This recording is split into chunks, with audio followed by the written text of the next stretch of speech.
as a woman entrepreneur, especially in my industry, I think the challenges that we faced mostly were about gender Okay. inequality in the industry. So you find when you're a woman and you're in the industry and there are no other women in the industry, it's difficult because the men don't want to give you information. They don't want to help you. So it was a challenge for me specifically because you find that when you want information, for instance, when we were moving from graphic design to more of the t-shirt printing, the corporate branding side, you find very few men were willing to give information to a woman who's trying to come and take over their industry because that's how they look at it. You want to come and take over our industry. So it was difficult because you're on your own. But I think my biggest strength was I put my foot down and I made it a point that even though others were not willing to help me, I'd still help those that came to me.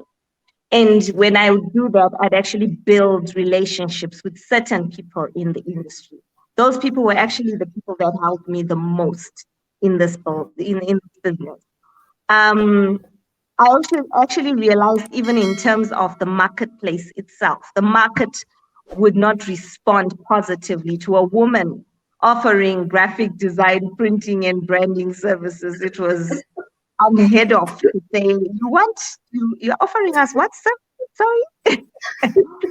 And for me, that reaction challenged me more than demotivated me. Maybe the first day I can say I was quite demotivated, but it challenged me after that to say no. It doesn't change who I am and what I'm trying to do. I need to stand up and prove myself in this industry, and I think that's what I did. I didn't fear. I didn't step back.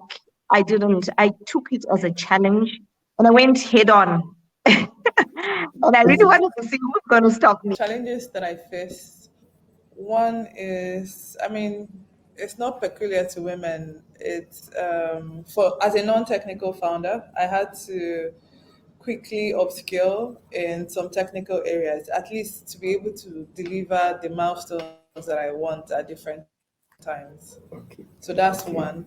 Another challenge that I faced, I mean, was the fact that at the time when we started She Coded, the whole women thing had not started. So proving to people that just starting a company focused on women was a bit new at the time. So I mean, convincing them, talking to them was a challenge. But I think that one thing that worked and made me successful was that I also put in my own money. Like we proved and we got our first 100 clients with my own funding, with my own savings.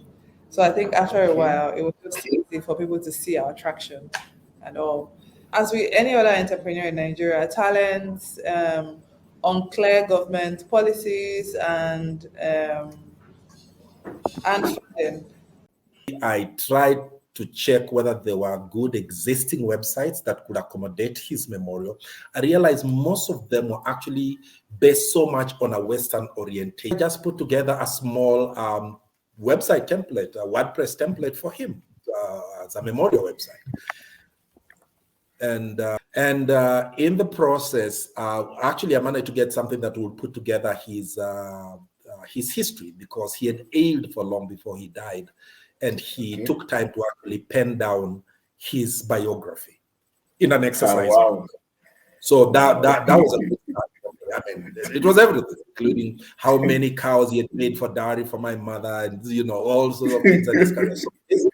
It made for very interesting reading, because he had left this book with us as a family. But once somebody is buried, we hardly go back there to actually dig in. But after putting this together, and that included now ferreting around to find these pictures, which were in all sorts of storage modes, I talked to a couple of friends about this, and they suggested, you know what, John, maybe this is a service that other people could use, because actually we all we don't store the history of our fathers and grandfathers. We normally put them in something called called the funeral booklet or the memorial booklet, but after the funeral, nobody knows where it goes. And where do all those pictures? And so in asking around, people are like, why don't you actually turn this into a service that people can use? And so I reached out to different people, including a bereaved family, on would you use this? Would you use it? Because all it had was, it had a memorial where you could have pictures and notifications for when the memorial and birthdays are, and a place where to put tributes and a place where to put pictures.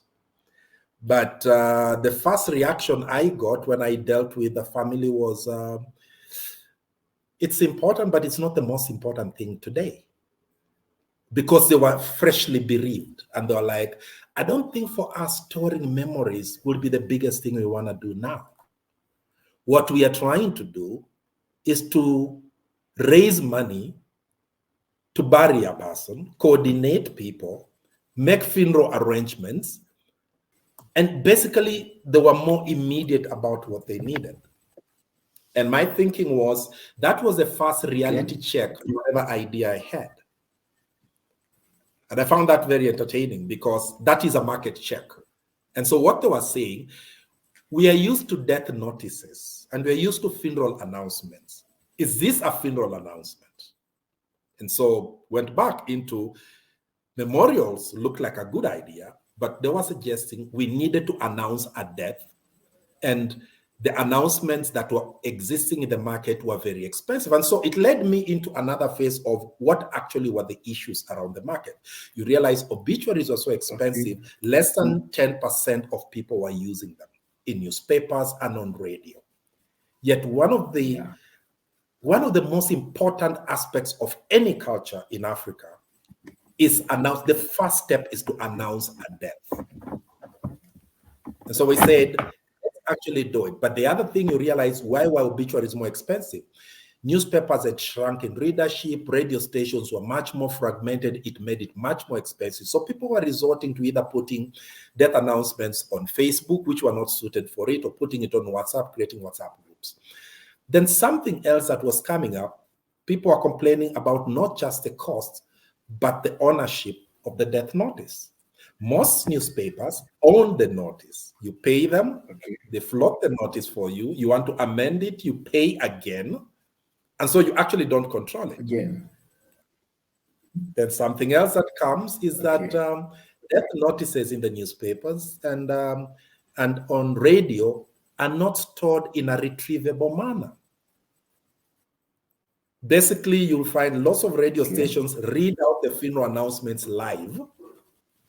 And most newspapers actually float it for the day and don't put an online version of it. So if you wanted to retrieve it, you actually can't. An issue came there, especially when you understood that death notices were not just about announcing a death. They were the history of a person. It detailed family members, who the person was. And so we said, why don't we create a modern version of a death notice that is digital, that's online, that is shareable, that is cheaper, and which can be owned by the family, and it's a one-off payment. Okay. And so that our foray into doing that, and later on we've improved it. We said, normally Africans don't really bury within cities that much in cemeteries, they bury up country. So why don't you actually provide maps for burying, for directing people who are coming for the funeral? When COVID came, it introduced the aspect of live streaming. So why don't you have your live streaming links there as well? So a couple of modifications we did to actually improve what a death notice can do. Okay. Then another issue came up when we figured out, when we talked to families and they were like, do you know what hurts us the most? It's the cost. Okay. The cost of finding suppliers, it's the time. It's terrible because we don't actually treat the funeral industry as a formal industry. And that means it's very fragmented. There are all sorts of suppliers in small outfits in all sorts of different places. And there are all sorts of services which you may need, but which are not actually classified as funeral services. I'll give you an example. The lawyer who writes a will is not actually seen as a member of the funeral industry. The person who actually does catering, the person who actually does event organization in Africa is not seen as part of the funeral industry. What are seen as part of the funeral industry are the people who provide the hearse, flowers, and funeral homes. Yeah, and the caskets. And the caskets. So we thought, and then one of the things that happened with this fragmentation, not serious marketing around it, a culture of silence in which you cannot advertise a funeral service or a product. I mean, go through mainstream media, you will never see advertisement about a funeral service. Yeah, death is seen as a kind of a no-go area in Africa. Everybody's kind of scared of dying. Nobody wants to leave. Everyone wants to live here forever. True. Yet it is the one thing that we all confront. And it's even worse than that, that when a death happens in the West, you have a funeral home to go to and a funeral director to help you plan. More like, the way you do wedding planning.